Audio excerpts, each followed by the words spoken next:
They attacked a human child. 10 minutes later, their warlord's head dangled in the council chamber. Part 1.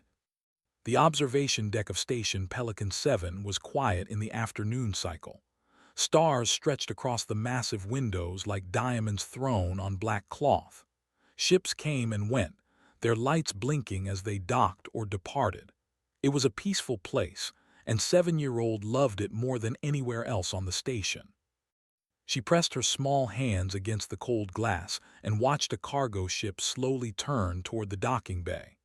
Her breath made little clouds on the window, and she drew a smiley face in the fog with her finger. Her father sat at a table nearby. He wore his formal diplomatic uniform, the one with the Earth Republic symbol on the shoulder. Papers and data screens covered his table. He was preparing for an important meeting, but he kept looking up to check on his daughter. "Don't wander too far," he called out. "I won't," she answered, using the Korean word for father. She skipped along the window, following the path of a small shuttle. Smiled and returned to his work. He had been the human liaison officer on this station for 3 years. His job was to keep peace between humans and the many alien species who used this neutral trading hub. It was not an easy job, but believed in talking, not fighting. He believed that all species could learn to live together. Today, he would meet with the. There were tall beings, nearly 3 meters in height. Their skin was like gray leather, and their eyes were black as space itself. They had 4 arms and moved with the pride of born warriors. For thousands of years, they had conquered and ruled many worlds. They believed strength was everything. But then they met humans. In 3 border conflicts over the past decade they had lost, they could not understand how such small, soft creatures could defeat them. Humans had no claws, no thick skin, no natural weapons, yet human soldiers had pushed back the fleet again and again. Now they were forced to sign trade agreements instead of taking what they wanted. This made them angry, this made them bitter, and some of them wanted revenge. The doors to the observation deck opened with a soft hiss, stood up as the delegation entered. There were 12 of them, all wearing ceremonial armor that gleamed under the station lights, but one stood taller than the rest. His armor was black with red markings, and a long cape hung from his shoulders. Scars covered his face like a map of wars fought and won. This was Warlord, commander of the Black Talon fleet. He had conquered 12 star systems. He had killed enemies with his own hands more times than he could count. And he looked at the way a large animal looks at a small insect. Warlord said, bowing slightly, "Welcome to Station Pelican 7. I hope your journey was comfortable." Made a sound deep in his throat. In the language, it meant something like disgust. "Let us finish this quickly, human. I do not wish to spend more time here than needed." Kept his polite smile. He was used to such treatment. "Of course, please let us sit and discuss the terms." The move to the tables, their heavy footsteps making the floor vibrate. Servants brought drinks in tall glasses, a tradition before any negotiation. Watched the aliens from across the room. She had seen many species on the station, but they always scared her a little. They were so big, and they never smiled. She pressed herself against the window, trying to stay out of their way. But she was 7 years old, and 7-year-olds are not always careful. As she stepped back from the window, she bumped into something solid. A glass fell from a tray. Red liquid splashed across the floor and onto the boots of a warrior. Looked up, her eyes wide with fear. The warrior was young for his kind, with fresh scars that showed he was eager to prove himself. He looked down at the small human child with pure hatred. "Stupid creature," he growled. "I'm sorry," whispered her voice shaking. "I didn't mean to." Was already moving toward them. "Please accept my apologies. She is just a child. She meant no disrespect." But Warlord raised one of his 4 hands, stopping. A strange smile crossed his face. He had come here not just to negotiate. He had come to test the humans, to prove to his people that humans were weak, that they would not fight when it mattered. In culture, said slowly, when a lesser being insults a warrior, that warrior has the right to discipline them. It teaches respect. He looked at the young warrior. Proceed. His face went pale. Warlord, she is a child. She is 7 years old. Surely your laws do not apply to children. All beings must learn their place, said. This is how the universe works. The strong teach, the weak learn. I will not allow this, said, stepping forward. 4 guards blocked his path, their hands on their weapons. Was not a soldier. He was a diplomat. He had no training, no weapons, no way to fight through them. The young warrior grabbed by her arm and lifted her off the ground. She cried out in pain. Please, shouted, she is just a little girl. Watched with cold amusement. This was exactly what he wanted. He wanted to see the human beg. He wanted to prove that humans would do nothing when faced with true strength. The warrior's hand came down across face. The sound was sharp and terrible. The force of the blow sent the small girl flying. She hit the ground hard and slid across the polished floor. Blood ran from her nose and a cut on her cheek. For a moment there was only silence. Then began to cry. It was the sound of a child in pain, a child who did not understand why this was happening to her. The sound filled the observation deck and seemed to echo off the walls. Tried to run to his daughter, but the guards held him back. Tears ran down his face. I'm here. Laughed. It was a deep, rumbling sound. You see, humans are nothing. They cry and beg like all weak creatures. Remember this, my warriors. Remember that humans will never fight back when it matters. But across the station, in a small workshop where she repaired ship systems, a woman named felt her personal communicator vibrate. She looked at the screen. It was a security alert, automatically sent to all family members when a child registered on the station was harmed. The alert showed a video feed from the observation deck. It showed on the ground. It showed the blood on her face. Set down her tools. Her hands were steady. Her face showed no emotion. She reached under her work table and pulled out a case she had not opened in 3 years. Inside was a compact pistol and a knife. She had been a Republic Marine once, special operations, the kind of soldier they sent when they needed something done and did not care how it happened. She had left that life behind when was born. Now that life was calling her back. She walked out of the workshop and headed toward the observation deck. She did not run. She did not need to run. They were not going anywhere. And neither was she, not until this was finished. They attacked a human child. 10 minutes later, their warlord's head dangled in the council chamber. Part 2. The corridors of Station Pelican 7 were busy as always. Traders walked with their goods. Engineers carried tools to broken systems. Aliens of many species moved past each other, each going about their own business. None of them noticed the woman walking through the crowd. Moved with a steady pace. She was not tall, just average height for a human woman. Her black hair was tied back in a simple ponytail. She wore the gray work clothes of a station engineer. Nothing about her looked dangerous. But her eyes were different now. They were cold and empty, like the space between stars. They were the eyes of someone who had made a decision and would not stop until it was done. In the security center, Sergeant saw her on the cameras. He was a veteran of many conflicts, a man who had seen war up close.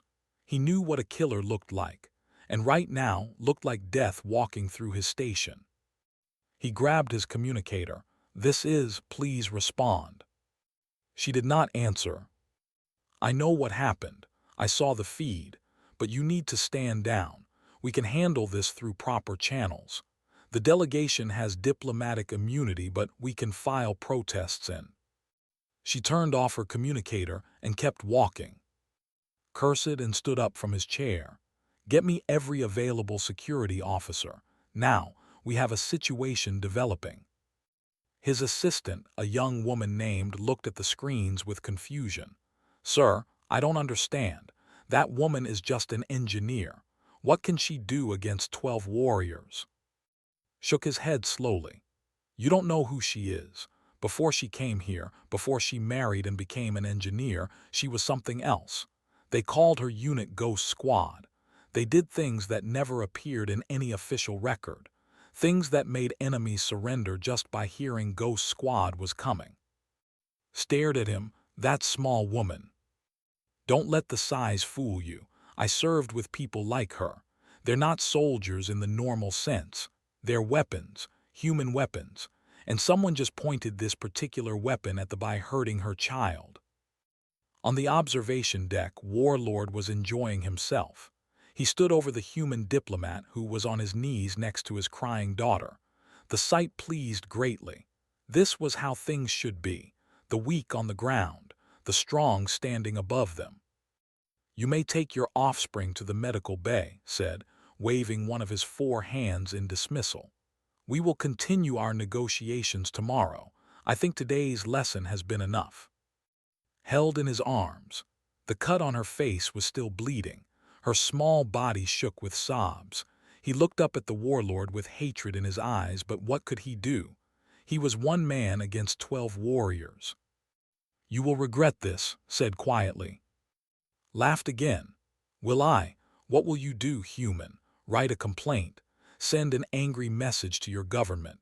By the time your people respond, I will be back in space, and everyone will know that humans are cowards who will not protect their own children. The other warriors laughed with their leader. The young one who had struck was practically glowing with pride. He had proven himself in front of the great warlord. This day would be remembered. Yes, thought, this day would be remembered indeed, the beginning of the end for human respect in the galaxy. Then the doors opened. Stood in the entrance. The light from the corridor behind her made her look like a dark shadow. She did not move. She did not speak. She just stood there looking at the scene before her. His heart nearly stopped. No, take and go, please. But was not looking at her husband. Her eyes moved slowly across the room. She saw the warriors with their weapons. She saw the young one with blood still on his hand. She saw her daughter's face, bruised and bleeding. Something changed in the air. They felt it, though they did not understand it. It was like the moment before a storm when the wind goes quiet and the animals hide. Smile faded slightly. Another human, he said. Take the child and leave, female. This does not concern you. Stepped into the room. The doors closed behind her. She removed her work jacket slowly and let it fall to the floor. Under it she wore a simple black shirt. On her hip was a pistol. On her back was a knife. You touched my daughter, she said. Her voice was soft and calm. The young warrior who had struck stepped forward, puffing out his chest. I taught the little creature respect, as is my right under law. What are you going to do about it, small one? He reached for his weapon, a large curved blade that had killed many enemies. He never touched it. Moved, it was almost too fast to see. One moment she was standing by the door. The next moment she was in front of the young warrior. Her hand shot up and hit his throat with 2 fingers. He choked and grabbed his neck. Then her other hand caught his reaching arm, twisted it behind his back and pulled. The crack of breaking bone echoed through the observation deck. The warrior screamed, was already moving. She pulled his arm further and it broke again, and again. 3 breaks in 3 different places. The warrior fell to the ground, crying in agony. The other stood frozen for half a second. That was too long. Grabbed the fallen warrior's blade and threw it. It spun through the air and buried itself in the shoulder of a guard who was reaching for his gun. He roared and stumbled backward. 2 more guards charged at her. They were big, strong, trained for war, but they had never fought anything like this. Ducked under the first one's swing and hit him in the knee. The joint bent the wrong way and he fell with a crash. She jumped onto his back, using him as a platform to launch herself at the second guard. Her legs wrapped around his neck and she twisted her whole body. The guard went down, unconscious or dead. She did not care which. 6 seconds had passed. 3 warriors were down. Finally reacted, "Kill her," he roared. The remaining guards drew their weapons and attacked all at once. They were not playing anymore. They were trying to murder her. But was not playing either. She moved between them like water flowing through rocks. Every strike was precise. Every movement had purpose. She did not fight like the expected. There was no honor in her combat, no ritual, no posturing. She fought to end threats. She fought to hurt. She fought like someone who had been trained to kill creatures much larger than herself. And she did not stop. Watched with pressed against his chest. He covered his daughter's eyes so she would not see what her mother was doing, but he could not look away himself. The woman he had married, the gentle woman who sang lullabies and baked cookies and laughed at silly jokes, that woman was gone. In her place was something terrifying. Something unstoppable. More fell, 4, 5, 6. Their screams filled the observation deck. Purple blood splashed across the polished floor. Finally, only remained standing. The great Warlord, conqueror of 12 systems, looked at the small human woman with something he had not felt in decades. Fear stood before him, breathing hard. Blood covered her hands and face, but most of it was not hers. Behind her lay his warriors, broken and moaning on the ground. "You touched my daughter," she said again. "Now I'm going to touch you." They attacked a human child. 10 minutes later, their warlord's head dangled in the council chamber. Part 3. Warlord had conquered worlds. He had fought in battles that lasted for days. He had killed enemies with his bare hands, felt their life fade as he crushed them. In all his long years of war, he had never known true fear. Until now. The small human woman stood before him, surrounded by his fallen warriors. She was covered in their blood. Her chest rose and fell with steady breaths. Her eyes never left his face. "You think you have won something here," said, forcing strength into his voice. "I am Warlord, I have crushed armies. You are one small female." Tilted her head slightly. "You talk a lot." Roared and drew his ceremonial blade. It was a massive weapon, forged from the metal of a dying star. He had used it to execute hundreds of enemies. The blade had never known defeat. He swung it down with all his strength, enough force to cut a human in half. The blade hit the floor, was not there anymore. She had moved to his side, faster than his eyes could follow. Her fist hit his ribs, something cracked. Pain exploded through his body and he stumbled. "You rely on strength," said, circling him. "On size, on reach. You have never fought anything that was faster than you." Swung again, a wide arc meant to catch her no matter which way she moved. But she did not move sideways. She moved forward inside his guard, too close for the long blade to touch her. Her elbow hit his face. His nose broke with a wet crunch. Purple blood poured down his chin. He tried to grab her with his 4 arms. She slipped away like smoke and hit him in the throat. He choked and gasped for air. Far away, in a human battle cruiser, Admiral watched the fight through a secure feed. The old Admiral had seen many battles in his time. He had given orders that killed thousands. He had won victories and suffered defeats. But he had never seen anything quite like this. "Should we intervene, sir?" his aide asked. Shook his head slowly. "No, this is personal, and honestly I think the need to see this. They need to understand what humans are capable of when pushed." He leaned forward, watching the small woman systematically destroy the greatest warrior that had produced in a generation. "Send a message to all ships. Maximum alert. If this escalates, be ready to respond with full force. And if they declare war." His face was hard. "Then we show them that what's happening to their warlord is just the beginning." The High Council had been called to emergency session. News of the incident had reached them through Quantum Link. Now they watched the feed with growing horror. An old named, a council observer who had lived for many centuries, sat in silence. Unlike the younger who were shouting for war and revenge, he said nothing.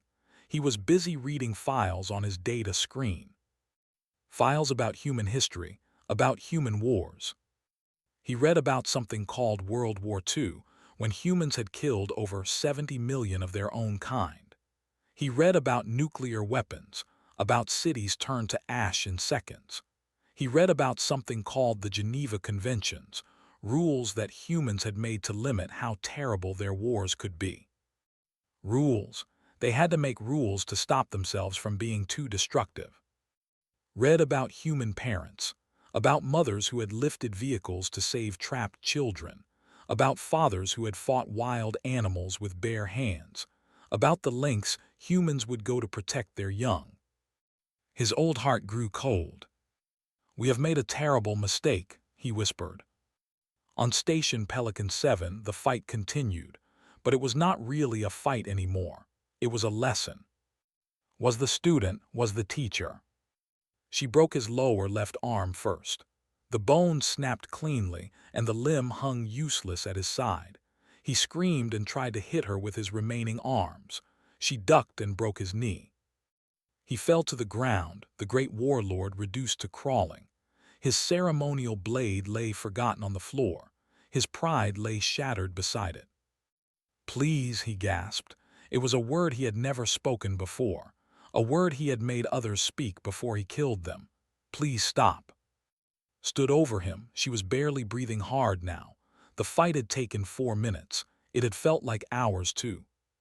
"When my daughter said please, did you stop?" asked. "She is just a child. It was nothing, a small lesson." His foot came down on his remaining good hand. The bones crunched under her heel, screamed again. "She is my child," said. "She is everything." Watched from across the room, still holding.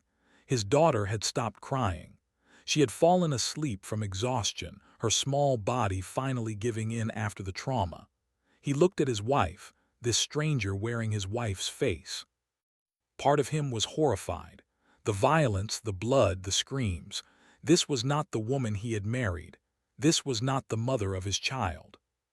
But another part of him, a deep and primitive part, felt something else. Satisfaction, pride. This creature had hurt his daughter, and now this creature was paying for it. Station security arrived outside the observation deck.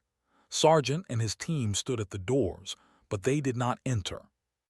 "Sir, should we go in?" one of them asked.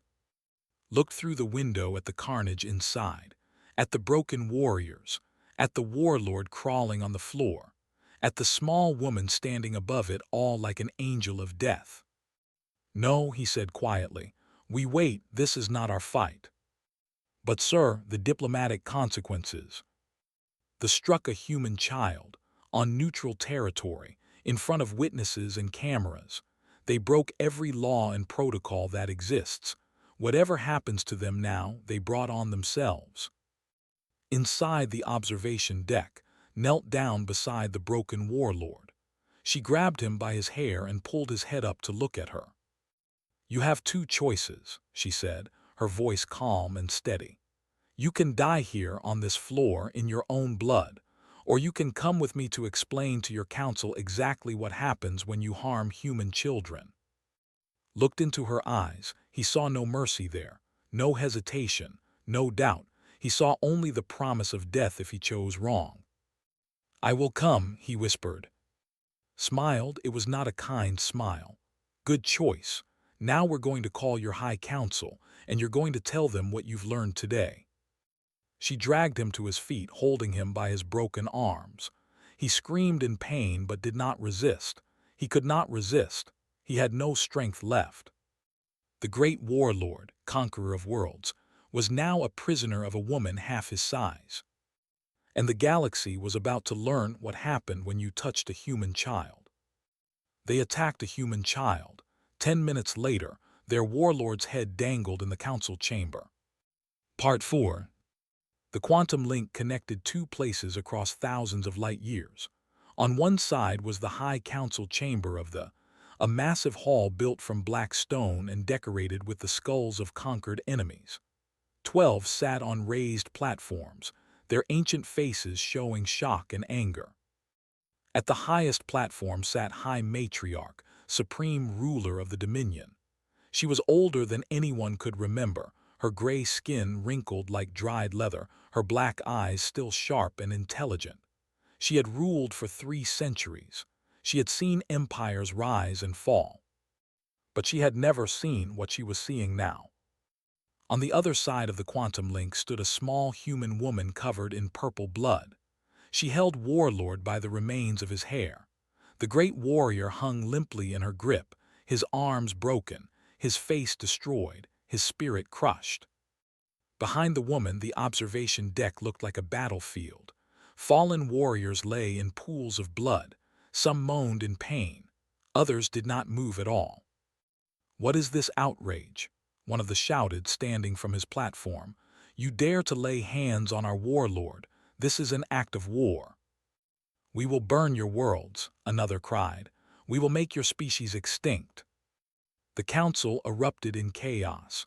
Voices overlapped as the leaders called for blood and vengeance.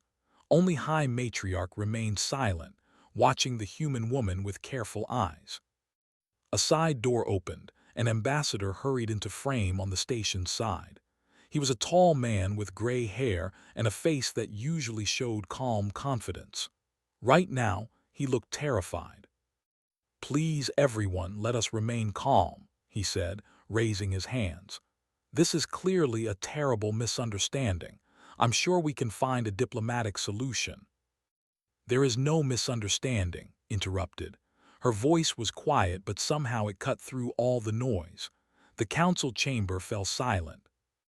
Dragged forward and threw him to the ground in front of the quantum display. He collapsed like a broken puppet. "Your warlord and his warriors attacked a child," she said. "A 7-year-old girl, my daughter. They struck her face and drew blood. They did this for fun. They did this to prove that humans are weak." She looked directly at High Matriarch. "Was this done with the approval of your council?" They began to shout again, but raised one hand. Silence fell immediately. "We did not order this," the ancient matriarch said slowly. "But the warlord acted within his rights under warrior code. When a lesser being insults a warrior—" "Your warrior code," interrupted, Section 12, Paragraph 3, "the protection of innocence. Shall I quote it to you?" His eyes narrowed. "You know our laws." "I know many things." His voice was cold and steady. "Your own code says that warriors who harm children bring shame to their entire clan. It says that true strength protects the weak, not destroys them. Your warlord broke your own laws when he ordered my daughter struck." Silence filled the council chamber. They looked at each other in confusion. This human knew their sacred code better than some of them did. Old, the council observer who had been reading about human history, nodded slowly. "She speaks the truth," he said. "The code is clear on this matter." Tried to lift his head from the floor. "She lies. The child insulted me. I had the right." His foot pressed down on his back, pushing him flat again. "You had no right. You wanted to prove humans are cowards. You thought we would beg and cry and do nothing while you hurt our children." She looked up at the council. "You were wrong." High Matriarch leaned forward on her platform. She had lived for centuries. She had seen countless species, countless conflicts. She had learned to read people, to understand what they truly wanted. This human woman wanted blood, but more than that, she wanted to teach a lesson, and was wise enough to listen. "What do you want?" the matriarch asked. Smiled. It was a terrible smile, the smile of someone who holds all the power and knows it. "Let me tell you about humans," she said. "Let me tell you who we really are." She began to walk slowly around his broken body. "We are a young species. We have only been among the stars for a few centuries. Many older species look at us and see soft creatures, weak creatures, easy prey." She stopped walking and looked at the council. "But we are not prey. We are predators. We hunted our planet's great beasts to extinction. We conquered every corner of our world. We killed each other in wars so terrible that we had to make rules to limit our own destruction." They shifted uncomfortably. They had all read reports about human history, but hearing it from this blood-covered woman was different. "We are kind," continued. "We help other species. We make friends. We believe in peace and cooperation. But there is one thing that wakes the predator inside us. One thing that makes us forget all our rules and laws and diplomacy." She reached down and grabbed by the hair again, pulling his face up to the display. "Our children." Her voice dropped to a whisper, but everyone heard it clearly. "You touched my daughter, a 7-year-old girl who was just watching ships through a window. You made her bleed. You made her cry. And now I am going to show you what humans do to those who harm our children." She turned to face the council directly. "We burn worlds, we destroy fleets, we fight until nothing is left, we do not stop, we do not forget, we do not forgive." High Matriarch felt something she had not felt in decades. Her old heart beat faster. Her ancient blood ran cold. She recognized the look in this human's eyes because she had seen it before, long ago, in the eyes of a mother protecting her young. But this was worse. This was that same instinct, combined with the intelligence and technology to destroy civilizations. "This warlord commanded 40,000 warriors," said. "He conquered 12 systems. He was the greatest military mind your species has produced in generations. And I am one mother, just one." She paused to let that sink in. "Now imagine what happens if you make all of us angry." The council chamber was completely silent. Not even the angriest dared to speak. They were beginning to understand. "Looked at, I want his head. I want it displayed in your council chamber as a reminder, and I want a treaty, a binding agreement that no will ever touch a human child again, anywhere, ever." "And if we refuse?" one of the asked, his voice shaking slightly. Ambassador stepped forward. He had been in contact with Admiral during speech. He knew what was waiting beyond the station.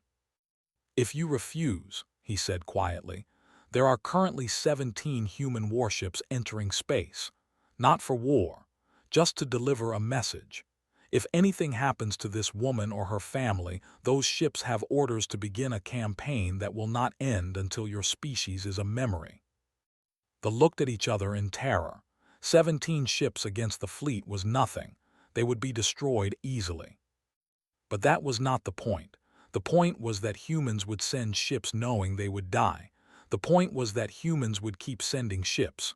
Forever. High Matriarch closed her eyes. She was old. She was tired. And she was wise enough to know when she was beaten. "We accept your terms," she said. They attacked a human child. 10 minutes later, their warlord's head dangled in the council chamber. Part 5. 1 month had passed since the incident on Station Pelican 7. In that time, the galaxy had changed in ways no one could have predicted. The treaty was signed 3 days after its confrontation with the Council.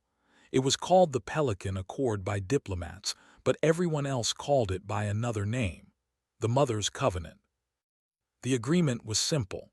No one would ever harm a human child, anywhere in the galaxy, under any circumstances. Any who broke this rule would be executed by their own people, and their body delivered to human authorities.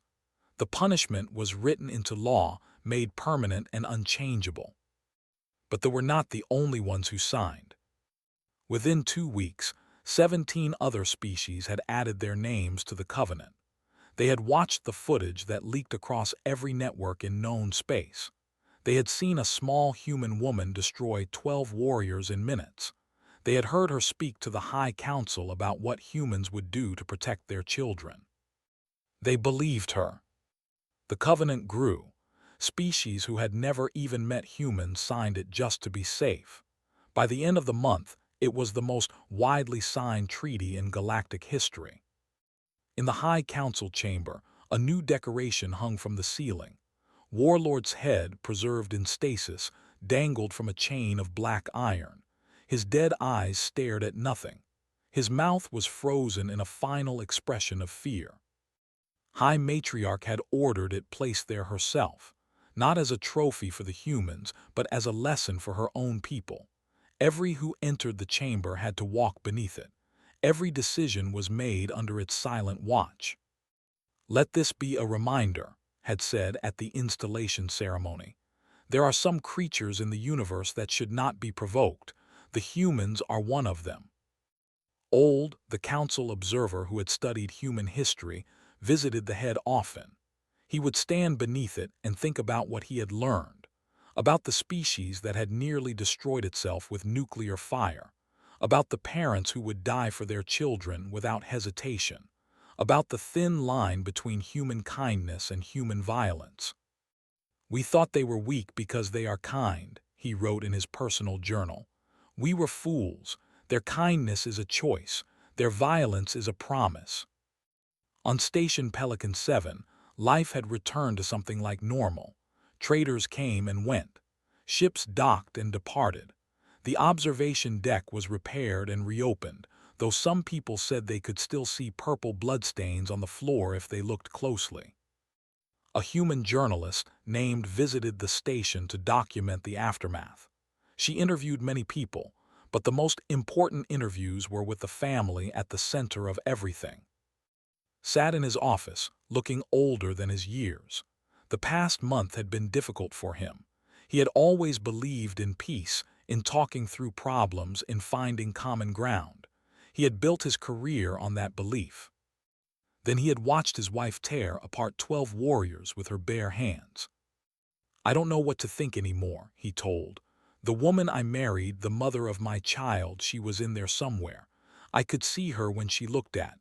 But the rest of it, the fighting, the violence, that was someone else. Someone I never knew existed." "Does that change how you feel about her?" asked. Was quiet for a long time. "No," he finally said. "It doesn't. Because when I saw on the ground bleeding, I wanted to do the same thing. I just didn't know how, and she saved our daughter." He looked out the window at the stars. Maybe that's what love is, being willing to become something terrible to protect the people you care about. Was harder to interview. She did not like talking about what had happened. She did not want to be called a hero. "I did what any mother would do," she said simply. "They hurt my daughter, I hurt them back, that's all." But could see that it was not that simple. There were shadows under his eyes. She moved differently now, always alert, always watching. The violence she had unleashed had not gone back to sleep. It was still there, just below the surface. "Do you regret it?" asked. Thought about the question carefully. "I regret that it was necessary. I regret that my daughter had to see what I am capable of. But regret what I did," she shook her head. "No, I would do it again, 1,000 times." The interview was published across the galaxy. It was translated into hundreds of languages. Everywhere, people read the words of the human mother who had made an empire bow. Other species began updating their files on humanity. A peaceful trading species added a new section to their diplomatic guidelines called "Never Harm Human Young." A warrior culture similar to quietly removed all anti-human propaganda from their military training. A report from an unknown intelligence agency was leaked to the public. One line from it became famous throughout known space. "Do not mistake human kindness for weakness. Their children are sacred. Their parents are weapons."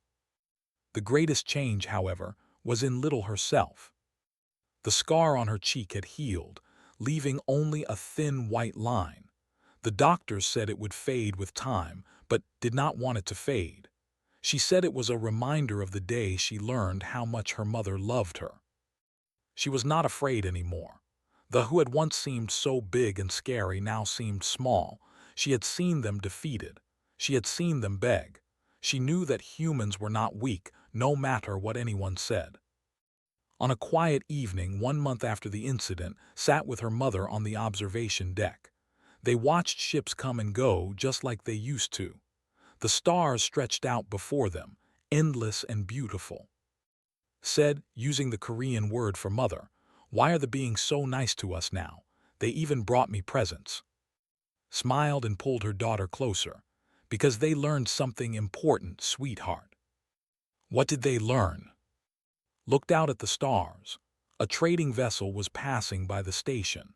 As it moved past the observation deck, its lights dipped twice in a gesture of respect, a salute that had never existed before, a new tradition born from blood and fear. They learned that humans will do anything to protect the people they love, said, anything at all. Nodded, satisfied with this answer. She did not fully understand everything that had happened. She was too young for that, but she understood the important part. Her mother loved her father loved her, and they would never let anyone hurt her again. The observation deck was quiet. Outside, the ship completed its salute and moved on toward the jump gate. Other ships followed, each one carrying word of what had happened here, each one spreading the legend of the human mother who had brought a warlord to his knees. Somewhere in the galaxy, another species was reading about humans for the first time. They would see the data about human biology, about human technology, about human society. And then they would read about Station Pelican 7. They would learn the lesson that they had learned. They would understand. Kissed the top of her daughter's head and watched the stars wheel slowly past. The violence was over, at least for now. Peace had returned, but she knew it would not last forever. Someone, somewhere, would forget the lesson. Someone would make the same mistake they had made. And when that happened, she would be ready. All human parents would be ready. Because that was what it meant to be human. To love so deeply that you would burn the universe to protect it. To be so kind that other species forgot you were dangerous. And to remind them, when necessary, why they should never have forgotten in the first place. The galaxy had learned its lesson. For now,